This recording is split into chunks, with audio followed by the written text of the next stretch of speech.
नमस्कार सभी छात्र छात्राओं को नमस्कार। आज हम बीए सेकेंड ईयर हिंदी साहित्य के प्रथम प्रश्न पत्र के अंतर्गत रस प्रकरण का नियमित अध्ययन जारी रख रहे हैं।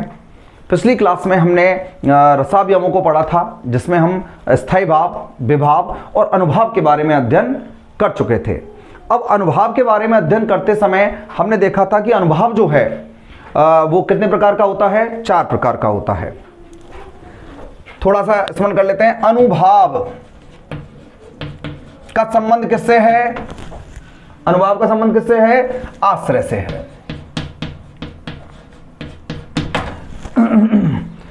आश्रय के मन में जब रस की चरम स्थिति पहुंचती है तो उसकी प्रतिक्रिया में वह क्या करता है? कुछ चेष्टाएं करता है, शारीरिक करे या फिर वाणी से करे या फिर क्या हो स्वाभाविक चेष्टाएं होती हैं, तो वो क्या कहलाती हैं? अनुभाव कहलाती हैं। अनुभाव किससे जुड़ा हुआ है? आश्रय से जुड़ा हुआ है। आश्रय क्या होता है? जिसके मन में भाव उठते हैं, विचार उठते हैं, वो क्या होता है? आश्रय होता है। किसके और जिसके कारण उठते हैं वो क्या होता है? जिसे देखकर हमारे मन में भाव या विचार उठते हैं वो क्या होता है? विषय होता है।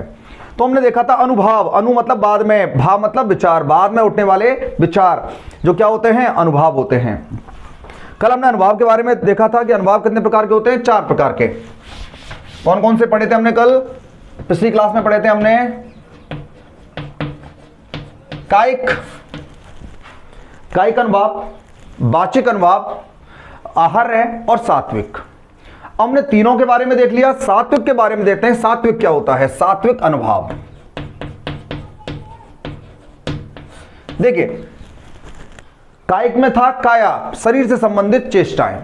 वाचिक में था वाणी से संबंधित चेष्टाएं, वाणी से जो कुछ कहेंगे हम वो क्या होता है? वाणी में। आहार्य में था कृत्रिम वेशभूषा, जो हम वेशभूषा धारण करेंगे वो क्या होगी? आहार्य होगी।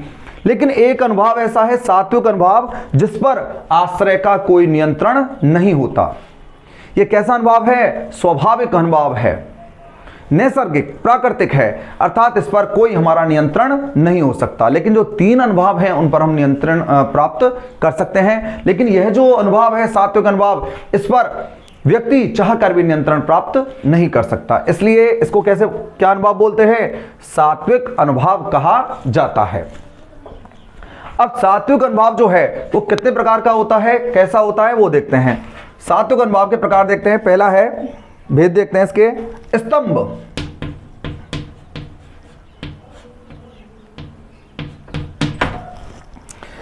स्तंभ का अर्थ होता है अंगों का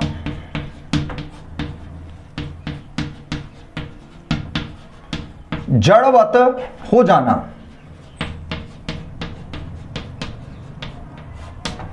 अंगों का जड़वत हो जाना, अर्थात जब भी हम ऐसा कोई दृश्य देखें, विरह का पर आधारित देखें या किसी से बिछड़ने का देखें, हमें लगता है कि हमें छोड़कर जा रहा है या कुछ ऐसी स्थिति देखें, तो क्या हो जाते हैं? हम ऐसी स्थिति को देखकर स्तंभ हो जाते हैं, बिल्कुल, अर्थात ना हिलते हैं ना डुलते हैं, बिल्कुल क्या हो जाते हैं? एक चित्त हो जाते हैं। तो ऐसा अनुभव क्या कहलाता है? स्तंभ, अर्थात अंगों का जड़वत हो जाना, बिल्कुल एक साथ एक जैसी स्थिति में रह जाना। दूसरा अनुभव है श्वेद, का अर्थ है पसीना आ जाना।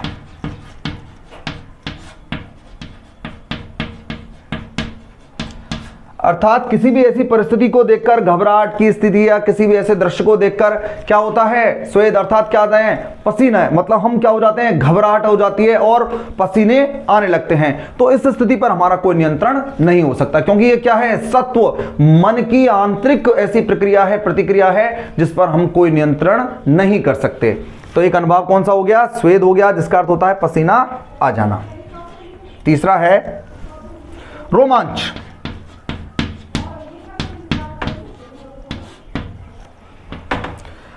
रोंगटे खड़े हो जाना।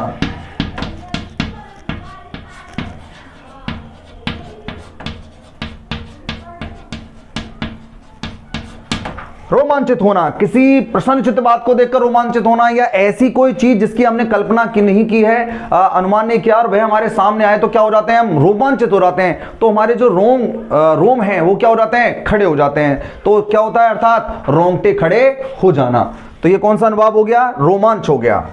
चौथा देखते हैं स्वरभंग। आवाज ना निकलना,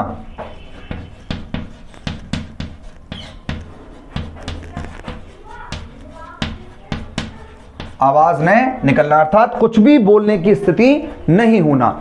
जैसे यदि हम किसी से बहुत दिनों बाद मिले, देखें, और अचानक हमारे वह सामने आता है तो क्या होता है, हम बिल्कुल क्या हो जाते हैं, स्वर भंग, अर्थात हमारी आवाज भी नहीं निकल पाती है। तो ये कौन सा अनुभाव हो गया, स्वर भंग हो गया, जिसका अर्थ होता है आवाज ना निकलना अर्थात कुछ भी नहीं कह पाना। आगे देखते हैं, पांचवा अनुभाव कौन सा है, बेपतु। बेपतु का अर्थ होता है कांपना। बेपतु का अर्थ क्या होता है, कांपना, घबराना। वैवर्ण्य,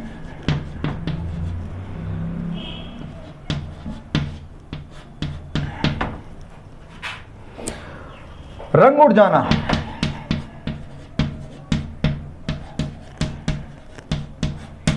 रंग उड़ जाना या मुक्का पीला पड़ जाना। वैवर्ण्य की स्थिति होता है रंग उड़ जाना या मुक्का पीला पड़ जाना। यह स्थिति किसकी होती है, वैवर्ण्य अनुभाव की होती है। तो देख लीजिए अभी हमने कौन कौन से अनुभाव पढ़े हैं, स्तंभ, अंगों का जड़वत हो जाना, स्वेद, पसीना आ जाना, रोमांच, रोंगटे खड़े हो जाना, स्वरभंग, आवाज न निकलना, कुछ भी नहीं कह पाना, बेपतु, कांपना, वैवर्ण्य क्या होता है, रंग उड़ जाना या मुक्का पीला पड़ जाना। ये हम क्या पढ़ रहे हैं, ये पढ़ रहे हैं सात्विक अनुभाव। अनुभाव के कितने प्रकार थे, 4, कायिक, वाचिक, आहार्य और सात्विक। तीनों के हमने पढ़ लिया अर्थ। अब चौथा जो हमारा अनुभाव है सात्विक अनुभाव, उसके कुछ भेदों को हम पढ़ रहे हैं कि किस प्रकार के सात्विक अनुभाव हमें देखने को मिलेंगे। तो हमने कितने अनुभाव पढ़े हैं, 6 पढ़े हैं, आपने लिख लिया होगा। स्तंभ है, स्वेद है, रोमांच है, स्वरभंग है, बेपतु है और वैवर्ण्य है। 2 अनुभाव और हैं, यदि आपको दिख जाए यहां से नीचे, 7, अश्रु, आंसू। देखिए, आंसू आना, देखिए अश्रु आप जानते हो कि विरहात्मक स्थिति में या किसी खुशी की में भी मतलब ऐसी कोई परिस्थिति होती है जिसमें हम खुशी के हों या हमारे दुख के हों, दोनों स्थिति में अश्रुओं का आना स्वाभाविक स्थिति माना जाता है। तो अश्रु का अर्थ क्या हो गया, आंसू आना। अब एक लास्ट बचा है अपना 8वां, जिसे मैं यहां इधर लिखता हूं, प्रलय, अचेत होना या मूर्छित हो जाना।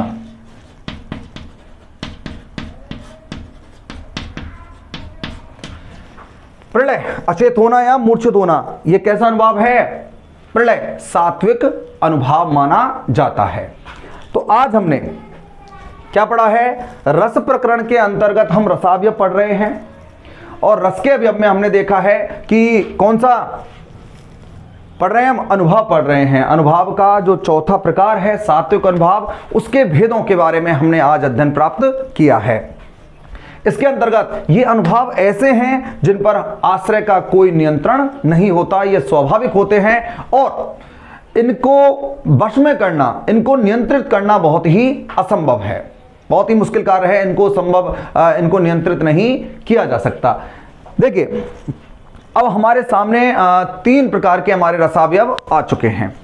स्थायी भाव के बारे में हम पढ़ चुके हैं, विभाव के बारे में पढ़ चुके हैं और अनुभाव के बारे में हम अध्ययन प्राप्त कर चुके हैं। अब हमारे सामने स्थिति आती है कि हम जो हमारा अंतिम अनुभाव है, अंतिम हमारा जो रसावयव है वो है व्यभिचारी भाव। व्यभिचारी भाव क्या होता है, थोड़ा सा हम आज चर्चा कर लेते हैं, उसके बाद कल अगली क्लास में हम व्यभिचारी भाव पर अध्ययन प्राप्त करेंगे। देखिए पहले इनको आपने देख लिया कि ये कितने हैं, 8 हैं। 7 तक यहां है, 8वां कहां है, प्रलय, अचेत होना या मूर्छित होना, ये क्या है, सात्विक अनुभाव है। अब हम देखते हैं व्यभिचारी भाव क्या होता है। मिटा दूं, मैं इसको मिटा रहा हूं यहां से। देखिए अब हमारा अगला जो रसावयव है वो क्या है,